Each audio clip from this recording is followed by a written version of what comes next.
இந்தியாவின் எதிர்க்கட்சி தலைவரான ராகுல் காந்தி என்ற மாமனிதர் தேர்தல் வெற்றி பெறுவதற்காக ஓட்டு கொள்ள என்ற குற்றச்சாட்டை கூறவில்லை.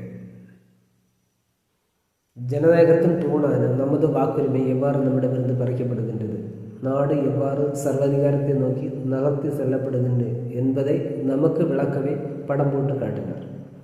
அதை தடுப்பதற்காக அவர் ஓடிக்கொண்டிருக்கின்றார், போராடி கொண்டிருக்கின்றார்.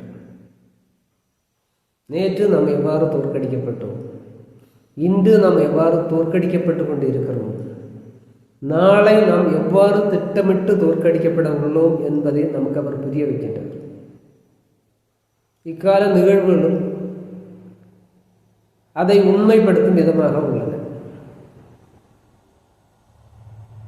ஜனநாயகத்தை பாதுகாக்க, சர்வாதிகாரத்தை முறியடிக்க நாம் அனைவரும் ஒன்றுபட வேண்டும். அவரிடம் தோள் கொடுத்து போராட வேண்டும்.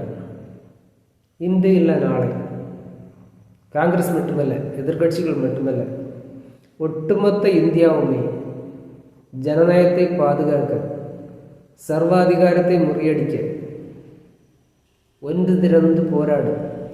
அதற்கான காலம் வெகு தூரமில்லை. ஏனென்றால் எண்ணற்ற தலைவர்கள் ஜனநாயகத்திற்காக, சுதந்திரத்திற்காக இரத்தம் சிந்தி இருக்கின்றார்கள், இன்னுயிர் நேர்ந்திருக்கின்றார்கள். வெல்லட்டும் இந்தியா. ஜெய்ஹிந்த்.